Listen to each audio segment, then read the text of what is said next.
네, 우리 함께 말씀 보시도록 하겠습니다. 오늘 우리에게 주신 하나님의 말씀 요한복음 1장 9절에서 13절까지 말씀입니다. 제 성경으로는 신약 성경 142페이지에 있습니다. 신약 성경 142페이지에 있는 요한복음 1장 9절에서 13절까지 말씀. 네, 우리 갖고 계신 성경책 보셔도 되고 앞에 있는 화면을 보셔도 좋겠습니다. 우리 한 절씩 교독해 볼까요? 오늘은 한 절씩 교독하시고 마지막 13절은 함께 읽도록 하겠습니다. 참빛 곧 세상에 와서 각 사람에게 비추는 빛이 있었나니 그가 세상에 계셨으며 세상은 그로 말미암아 지은 바 되었으되 세상이 그를 알지 못하였고 자기 땅에 오매 자기 백성이 영접하지 아니하였으나 영접하는 자 곧 그 이름을 믿는 자들에게는 하나님의 자녀가 되는 권세를 주셨으니 다 같이요. 이는 혈통으로나 육정으로나 사람의 뜻으로 나지 아니하고 오직 하나님께로부터 난 자들이니라. 아멘.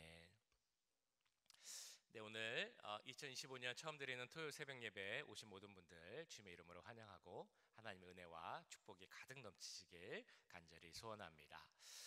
네, 오늘부터 토요일 새벽 예배는 요한복음 말씀을 함께 보시겠습니다. 오늘은 하나님의 자녀의 권세라는 제목으로 말씀 나눌 것인데요. 자, 우리는 모두가 누군가의 자녀입니다. 그 말은 곧 부모님을 통해 태어났고 그래서 누구에게나 엄마, 아빠가 있다는 그런 의미입니다. 여기 계신 분들도 아마 어리셨을 때는 엄마, 아빠라고 하면서 그 엄마, 아빠의 뒤를 이렇게 따라다니시고 같이 그 옆에서 놀고 이러신 적이 있으셨을 것입니다. 보통은 이제 나이가 들면 엄마, 아빠라는 용어 대신에 어머니, 아버지라는 용어를 이제 쓰기도 합니다. 그런데 어떤 분들은 왠지 어머니, 아버지 그러면 좀 거리감이 느껴지는 것 같다라고 하시면서 나이가 들어도 엄마, 아빠 그러시는 분들도 계십니다. 어떤 부모님들은 오히려 부모님들이 내 자녀가 나를 어머니, 아버지 그러면 그것도 좀 별로다, 싫다라고 그러시면서 너는 그냥 계속 나이가 들어도 나를 엄마 혹은 아빠로 불러라 라고 하시는 부모님도 계시다고 합니다. 여기 계신 분들은 어떠셨습니까? 어머니, 아버지라고 부르셨습니까? 아니면 엄마, 아빠라고 계속 하셨습니까?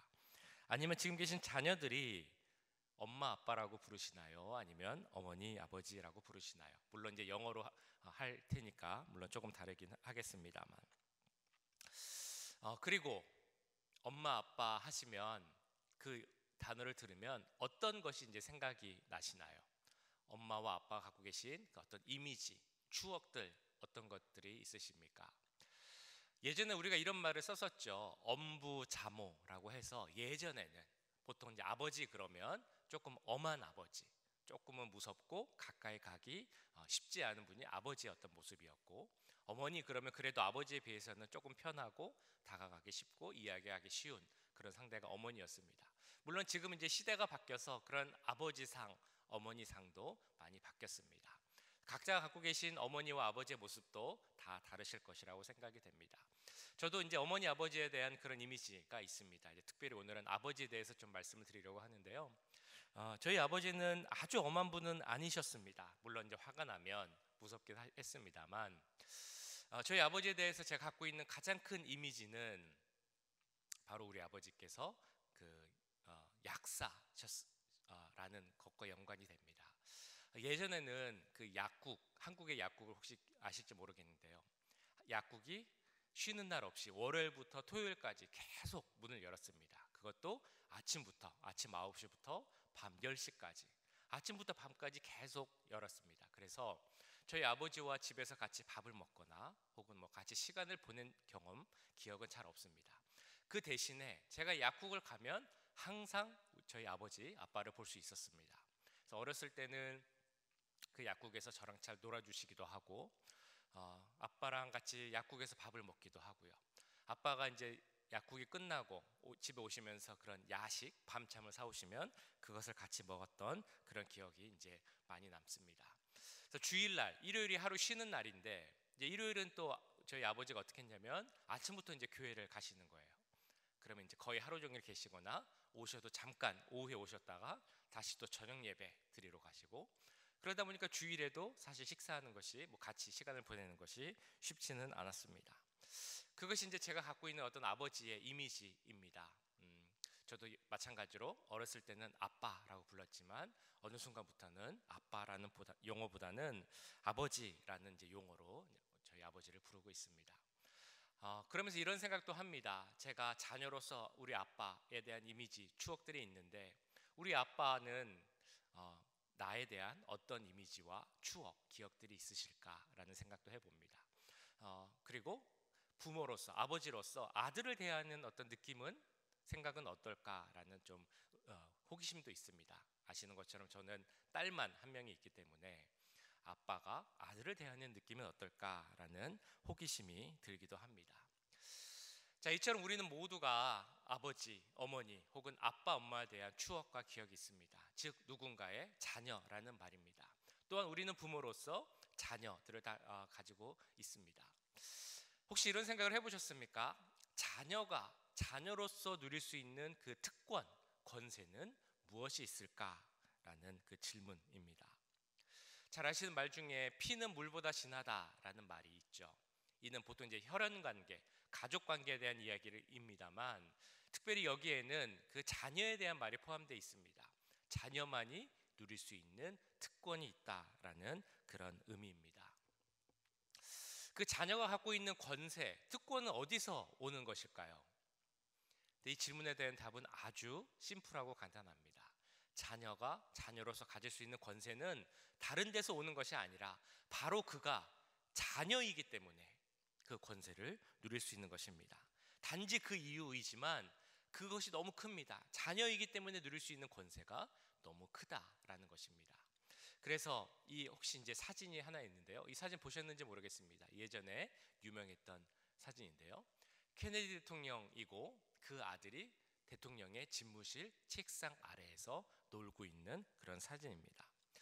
백악관 집무실, 백악관 중에서도 대통령이 일하는 그 집무실에 누가 들어갈 수 있겠습니까? 아무나 들어가지 못하죠. 정말 검사를 많이 하고 확실히 보증된 사람만 약속해서 겨우 들어갈 수 있는 곳이 대통령 집무실입니다. 그런데 거기를 마음대로 왔다 갔다 할 수 있는 사람이 있는데 그가 누군가 하면 바로 이 대통령의 아들이라는 것입니다. 특별히 이 사진을 찍을 때가 언제였냐면 미국하고 쿠바가 그 분쟁이 생겨서 아주 그 분위기가 안 좋은 그런 때였다고 합니다. 그러니까 대통령 집무실에 들어가는 것이 더 엄격했겠죠. 그럼에도 불구하고 마음껏 드나들 수 있는 자녀, 그 책상에도 마음껏 들어가고 거기서도 놀 수 있었던 사람이 있었다면 그건 바로 자녀라는 것입니다. 그가 그렇게 할 수 있었던 이유는 그가 대통령의 자녀였기 때문이죠. 자녀만이 누릴 수 있는 정말 놀랍고 큰 권세가 있다라는 것입니다. 그런데 오늘 말씀을 보시면 정말 놀라운 말씀이 나옵니다. 바로 우리들, 연약하고 불안하고 무엇보다 죄에서 자유할 수 없는 죄인인 우리들을 하나님께서 그 하나님의 자녀로 삼아 주셨다라는 것입니다. 오늘 12절, 13절 말씀이 이렇게 증거합니다. 우리 같이 한번 읽어보실까요? 12절, 13절. 자, 시작. 영접하는 자, 곧 그 이름을 믿는 자들에게는 하나님의 자녀가 되는 권세를 주셨으니 이는 혈통으로나 육정으로나 사람의 뜻으로 나지 아니하고 오직 하나님께로부터 난 자들이니라. 아멘. 뭐라고 증거합니까? 누구든지 하나님으로부터 난 자녀라면, 이 말은 무슨 의미냐면요, 누구든지 예수님을, 구원자 되신 예수님을 나의 그리스도 구원자이십니다 라고 영접하고 고백하기만 하면 그를 하나님의 자녀로 삼아 주시겠다, 하나님의 자녀가 되는 권세를 주시겠다라는 그 말씀입니다. 이 말은 곧 너희들 모두에게 자녀의 권세를 허락하겠다라는 그런 말씀이죠. 그러면 우리가 하나님의 자녀로서 누릴 수 있는 그 권세는 무엇이 있겠습니까? 그 권세의 그 내용에 대해서는 로마서 8장 12절부터 17절을 보시면 이렇게 나와 있습니다. 우리 조금 기니까 우리 다시 한번 교독을 좀 한번 해보면 좋겠는데요. 로마서 12장부터 17절 한 절씩 교독하겠습니다. 그러므로 형제들아, 우리가 빚진 자로 돼 육신에게 져서 육신대로 살 것이 아니니라. 너희가 육신대로 살면 반드시 죽을 것이로되 영으로서 몸의 행실을 죽이면 살리니, 무릇 하나님의 영으로 인도함을 받는 사람은 곧 하나님의 아들이라. 너희는 다시 무서워하는 종의 영을 받지 아니하고 양자의 영을 받았으므로 우리가 아빠 아버지라고 부르짖느니라. 성령이 친히 우리의 영과 더불어 우리가 하나님의 자녀인 것을 증언하시나니, 자녀이면 또한 상속자 곧 하나님의 상속자요 그리스도와 함께 한 상속자니, 우리가 그와 함께 영광을 받기 위하여 고난도 함께 받아야 할 것이니라. 아멘. 여기서는 자녀가 누릴 수 있는 권세가 두 가지가 나옵니다. 하나는 15절에 나오죠. 그것은 바로 우리 하나님을 아빠, 아버지라고 부를 수 있는 권세를 주셨습니다. 우리 하나님은 이제 아버지이시죠. 누구나 자연스럽게 나오는 용어가 하나님 아버지라는 용어입니다. 당연히 이 말씀도 맞습니다. 거기에도 은혜가 있습니다. 그런데 오늘 15절 말씀을 보시면 우리 자녀된 자에게 더 큰 권세를 주셨는데, 그게 뭐냐면 저 높은 곳에 계신 그 하나님, 높고 귀한 보좌에 앉으신 하나님, 그 하나님을 아빠라고 부를 수 있는 권세를 우리에게 주셨다라는 것입니다. 어린아이가 그 아버지께 나가서 어렸을 때 아빠 아빠라고 부르면서 그 아빠를 찾는 것처럼, 우리가 하나님을 아빠라고 부르면서 찾기를 우리 주님은 원하고 계신다라는 것입니다. 두 번째 17절에 나오는 그 우리에게 주신 권세는 바로 우리에게 상속자가 되는 권세를 주셨다라는 것입니다. 상속자가 되는 권세가 무엇이겠습니까? 한 번은 예수님께서 제자들에게 이렇게 물으셨죠. 너희들은 나를 누구라고 생각하느냐라고 물으셨습니다. 그때 베드로가 이렇게 대답을 하죠. 주님은 그리스도시고 살아계신 하나님의 아들이십니다 라고 답을 잘합니다. 그러자 예수님께서 베드로에게 이렇게 말씀합니다. 그러면 내가 너한테 천국 열쇠를 주겠다. 너가 천국 열쇠를 갖고 있으니까 네가 땅에서 매면 하늘에서도 매일 것이고, 땅에서 풀면 하늘에서도 풀릴 것이다 라는 그 말씀을 주십니다. 이것은 무슨 말이냐면, 천국의 열쇠를 주겠다라는 말씀, 곧 내가 너로서 상속자의 권세를 갖게 하겠다. 하늘나라 그 천국의 문을 열 수 있는 열쇠를 주겠다. 네가 나의 자녀로서 권세를 갖는다라는 것을 확인해 주는 그런 말씀이라는 것입니다. 집 열쇠를 누구에게 줍니까? 뭐 가족에게도 준다고 할 수 있지만, 특별히 주인 자가 있으면 바로 자녀에게만 주는 것입니다. 그래서 예수님을 영접하고 하나님의 자녀가 된 자들에게는 그 아버지가 누리는, 하나님 아버지가 누리는 모든 것을 누릴 수 있는 권세를 가지게 된다는 것입니다. 우리 아이들의 경우 보면 친구들을 초대할 때 뭐라고 초대합니까? 얘들아, 우리 아빠 집 놀러 가자, 우리 부모님 집 놀러 가자, 이렇게 얘기 안 하죠. 우리 집 가자, 내 집 가서 놀자 라고 말합니다. 분명히 말하면 그 집은 부모님 집이고 아빠 엄마 집인데, 이 아이는, 자녀는 당연히 자기의 것인 양 이야기를 합니다. 어떻게 보면 너무나 당연한 것이죠. 왜냐하면 그는 자녀이기 때문입니다. 하나님을 믿는 우리들도 마찬가지로 우리가 자녀되었기 때문에, 상속자의 권세를 가졌기 때문에 하나님의 집에 있는 것들 우리 모두가 누릴 수 있는 그 권세를 가지게 됩니다. 그 말은 곧 이 세상의 모든 것이 하나님의 것이기 때문에 이 세상의 모든 것을 우리도 누릴 수 있는 권세가 있다라는 그런 의미입니다. 그래서 하나님은 고린도전서 3장을 통해서도 말씀하시지만, 이 세상 만물 모든 것이 너희의 것이다 라고 선포하십니다. 이 세상 모든 것은 그래서 우리의 것이 되는 것입니다. 그래서 여기서 중요한 것이 있습니다. 그렇다면 나와 하나님의 관계는 어떠한가 라는 관계입니다. 그 예전에 말씀드렸던 험한 아버지, 정말 나가기 힘들고 뭔가 좀 거리가 있고 무섭고 불편한 그런 하나님, 아버지로서의 하나님과의 관계이십니까? 아니면 어렸을 때 그 아빠에게 편안하게 나가서 아빠 아빠 그러면서 놀자라고도 얘기하고, 뭐 필요한 건 해주세요라고 해달라고 또 얘기하는 그런 어린아이와 같은 아빠 할 수 있는 그런 하나님과의 관계이십니까? 그 종교개혁자 루터라고 아마 알고 계실 것입니다. 그 루터가 루터의 아버지가 그렇게 엄한 사람이었다고 합니다.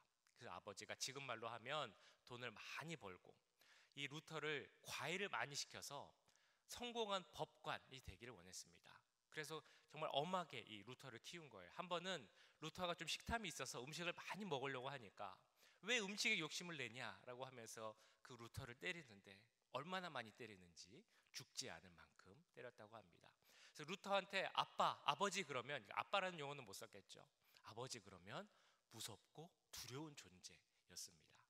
그래서 한 번은 이 루터가 어디를 갔다가 집에 오는 길에 비가 많이 오고 번개가 많이 쳤다고 합니다. 저 번개 맞는 거 아니야? 할 정도로 정말 번개가 많이 쳤나 봅니다. 근데 루터가 겁이 너무 많다 보니까 그 나무 밑에 서서 비를 피하며 이렇게 기도를 했습니다. 하나님, 제가 지금 번개에 맞아서 죽을 것 같은데 이 번개 피하게 해주시면 제 삶을 하나님께 드리겠습니다. 수도사가 되겠습니다 라고 기도를 했습니다. 그리고 그 기도로 인해서 루터가 수도사가 된 겁니다. 그런데 수도사가 되었지만 루터에게는 그 아버지에 대한 그 무섭고 두려운 마음이 있어서 그것이 이제 투영됐기 때문에 해서 그런지 하나님 그러면 무서운 존재, 두려운 존재로만 남았습니다. 나의 모든 죄를 알고 심판하고 벌 주실 것만 같은 그런 존재로만 느껴졌습니다. 그래서 루터는 그 하나님 앞에 내가 의로운 사람으로 서기 위해서 많은 노력을 합니다. 내가 할 수 있는 일이 무엇일까? 많은 수행과 고행을 하게 되죠. 예를 들면 뭐 금식기도 이런 것은 너무 당연히 하는 것이고요. 그 예전에 수도사들이 많이 했던 것 중에 하나가 그 무릎을 꿇고 무릎으로 계단을 오르락내리락 하는 그런 고행이 있습니다. 얼마나 아프겠습니까? 무릎이 다 까지고 깨지고 그런 고행을 통해서 나의 죄를 없애고 의로운 사람이 되겠다라는 그런 고행이었습니다. 근데 그런 걸 아무리 한다고 해도 내 마음이 편해지는 게 아니라 오히려 더 무거워졌습니다. 내 죄가 더 많은 것 같고 더 큰 벌을 받을 것 같고 그런 마음만이 생기게 된 것이죠. 그런 루터가 그런 모든 두려운 마음에서 벗어나게 된 계기가 바로 말씀을 보다가 그렇게 된 것입니다. 우리가 의롭게 될 수 있는 것은 내가 무엇을 함으로 그렇게 되는 것이 아니라 우리를 위해 이 땅에 오신 예수 그리스도를 믿음으로 내가 의롭게 될 수 있다라는 그 말씀을 보게 되고 난 후에 그 모든 짐에서 벗어나게 된 것이죠. 오직 의인은 믿음으로 말미암아 살리라. 우리가 말하는 의신칭의가 바로 여기서 나오게 된 것입니다. 자, 그 후로 루터가 있어서 하나님과는 어떤 분이셨겠습니까? 그 전에는 무서운 하나님, 벌 주고 심판하는 하나님이었다면 이제는 은혜의 하나님, 사랑의 하나님, 구원의 하나님이 된 것입니다. 아마도 그 후로는 루터에게 있어서 하나님은 아버지가 되었을 것입니다. 자, 오늘 이 시간에 스스로 한번 생각을 해보곤 합니다. 나에게 있어서 하나님은 어떤 분이십니까? 아빠라고 할 수 있는 아버지신가요? 아니면 무섭고 엄하기만 하고 나를 심판할 것만 같은 그런 하나님이신가요? 하나님이 여기 계신 모든 분들에게 정말 좋고 가까이 가기 원하는 아버지가 되길 간절히 소원합니다. 이것이 우리에게 주신 특별한 권세이기 때문에 그 권세를 누릴 수 있는 우리 모두가 되길 간절히 기도합니다. 이것처럼 하나님을 아버지라고 부를 수 있는 것이 중요한 이유는 그런 자에게 상속자의 권세, 즉 하나님의 모든 것을 가질 수 있는 그 권세를 우리에게 주셨기 때문입니다. 우리 모두는 상속자의 권세를 가졌기 때문에 하나님의 것이 다 우리의 것임을 믿습니다. 뿐만 아니라 하나님의 능력이 다 우리의 능력이 되는 것입니다. 그렇기 때문에 혹시라도 힘든 일이 있으실 때, 어려운 일이 있으실 때, 또한 여러 가지로 기도하실 때 이렇게 선포하면서 기도하시기 바랍니다. 하나님이 내 아버지다. 하나님이 내 아빠다. 그래서 하나님의 것이 다 내 것이고 하나님의 능력이 다 내 것이기 때문에 내게 두려워할 것도 걱정할 것도 없다 라고 외치면서 기도하시면 승리하게 될 줄 믿습니다. 예수님은 말씀하셨습니다. 믿는 자에게 능치 못할 것이 없느니라. 그 말씀대로 이루어질 것을 믿으십니까? 그 말씀대로 우리에게 그대로 이루어질 줄 믿습니다. 저도 그렇게 기도합니다. 지금은 비록 약하고 많은 것을 채워야 하지만 예수님께서 우리 교회에 능력 주실 때 우리 남가주 우리 교회 가운데도 능치 못할 것이 없음을 믿습니다. 그 귀한 능력이 이 자리에 계신 우리 모든 분들의 그 삶 가운데 가득 넘칠 수 있기를 주님의 이름으로 간절히 축원합니다.